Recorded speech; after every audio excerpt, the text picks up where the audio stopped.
What's up everybody, it's Max Digital here, and in this video I'm going to review the Samsung Galaxy A32 5G. Let's get into it. So this budget Samsung Galaxy A32 5G is the cheapest 5G phone available from Samsung. You can get this phone for under $300. It's around 280 bucks. If you could also find it on prepaid at Metro for $30 when you port in your number as of this moment, but pricing always changes on prepaid. But basically, this is like the cheapest 5G phone you could possibly get, and it's from a well-known company as Samsung. So it's finally taking on phones, budget devices from OnePlus, from Motorola that are 5G. LG, unfortunately, is dying off.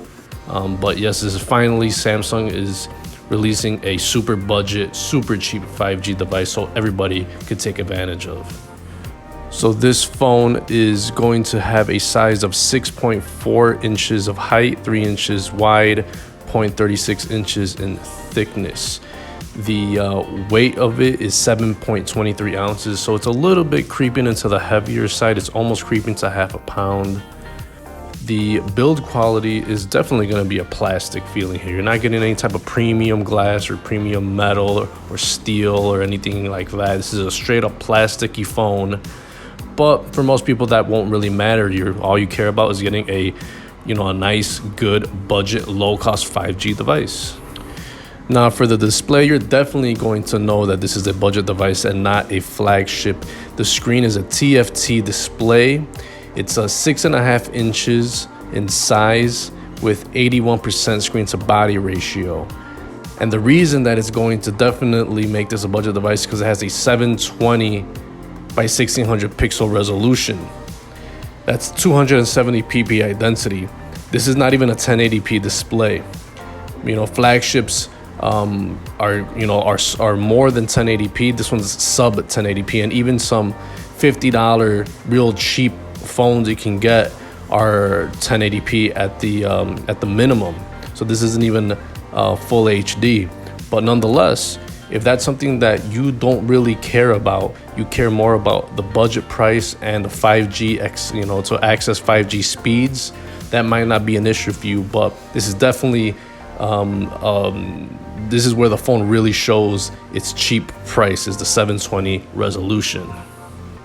For the software, it's running Android 11, which is the newest version of Android out there, and it has Samsung One UI on top. This is one of the bright spots of this phone, is because you're getting a newer version of Android, and it's gonna feel like a flagship phone with the respects to the software. This is the same type of software that you're gonna find on the Galaxy S21, on $1,000 devices from Samsung. So it's not gonna feel like, from the software perspective, it's not going to feel that much different from a flagship.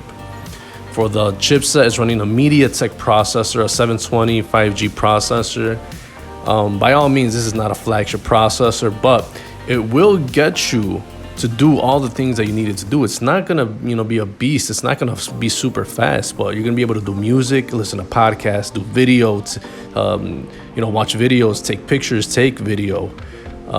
Use this for GPS, browsing the web. Gonna run all your apps, do calling, texting, video chatting, email, hotspot, Bluetooth, all that stuff.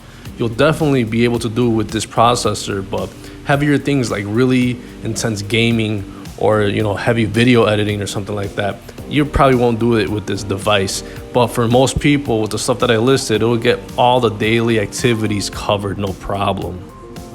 Now for the real important stuff like internal storage, it comes with 64 gigs of internal storage, which is not too bad at this price point. Phones nowadays, either be a mid-range, budget, or flagship, those carry 128 gigs of storage. And this one's half of it, but I think most people will definitely be able to handle 64 gigs of storage at this price point, especially since this phone does come with a micro SD card slot, so storage is not a problem on this device. It does have 4 gigs of RAM, which, just like the processor, is not high-end, but it's going to do most activities that people do on a daily basis. You're not going to be able to run 100 apps in the background, but you are going to run all the normal apps that people use on a daily basis and not be worried that those apps will close in the background. The camera setup is pretty impressive. You get a 4 camera setup, you got a 48 megapixel main camera, 8 megapixel ultra wide, 5 megapixel macro, 2 megapixel depth camera, and you could shoot a video up to 4K. So for a budget device, this is pretty impressive. Mostly I don't really care for the macro or the depth sensing camera. You really won't use those as much. What I really care about is the main camera and the ultra wide. Those are the two most used cameras in my opinion. Especially the ultra wide, it has 120 degrees, so you're getting a very wide field of view for the camera. And that's even better than other flagship devices that are less than 123 degrees. And then shooting at 4K, that's just a bonus right there. This is going to be a very capable camera. It's not going to be the best, it's not going to be flagship, but it will get the job done. For the selfie camera, it has a 13 megapixel shooter and it could shoot video in 1080p. This is a very standard selfie camera setup. Not very impressive, but it won't disappoint you either. So another nice bonus for this budget device is you got a headphone jack. Some people still love that headphone jack. You could hook it up to headphones. You could hook this phone up for a microphone, or hook it up to your car via an aux cord to listen to music. So for a lot of people, this is still a nice little bonus. If you have really moved on from the headphone jack, this is equipped with Bluetooth 5.0, and it's definitely going to be good if you want to hook up your smart devices to it, your wearables such as your smartwatch, smart band, wireless headphones, speakers, anything like that. This device will definitely handle it no problem. For charging, you're equipped with the USB Type-C port, a very underrated port. It's found on a lot of other devices such as Chromebooks, MacBooks, laptops, Windows PCs, tablets, Android tablets, iPads, all types of other devices. Very underrated port. For security and unlocking your device, this has a side-mounted fingerprint reader. It's not something flagship where it's under the display or anything like that, but it will get the job done. For the battery, it's very impressive. It has a 5,000 milliamp battery. This will definitely last you all day. This is one of the bright spots of this phone, is that it will last you all day, and it's at a budget price. You're not paying $1,000 for a small battery. You're paying a small price for a big battery. This is something that's really impressive. $1,000 phones out there have less milliamps than this battery. And also, if you do manage to need a charge during the day, let's say you're doing a lot of browsing, you're using that 5G a lot, you'll drain the battery a little bit. This is equipped with 15-watt fast charging. Not super fast like some other flagships or anything like that, but it will get you some charge in not that much time. So what are my impressions on the Samsung Galaxy A32 5G after going through the specs? Well, I'm very impressed to say the least.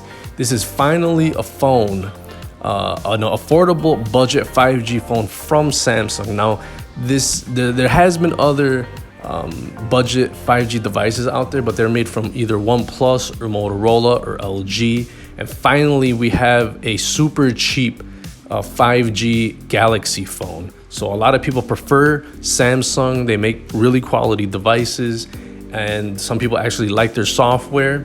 And Samsung is finally getting around to updating these phones as well. But this phone is very impressive. It has a big battery. It has 5G. It has some bonuses that other flagships don't even carry, such as a headphone jack, micro SD card slot. It's slacking a little bit in the resolution of the display, and it has a not too well-known chipset. But if you want to use this phone as a regular device and don't plan on doing anything intensive, this will definitely let you get a 5G device at a very, very nice price of either $300, or if you get it ported into Metro, you can get this one for like $30. So you cannot complain about that. You're getting a lot of value with this device. This might be the best, cheapest 5G phone that you could possibly get. Thanks for watching, guys. Peace.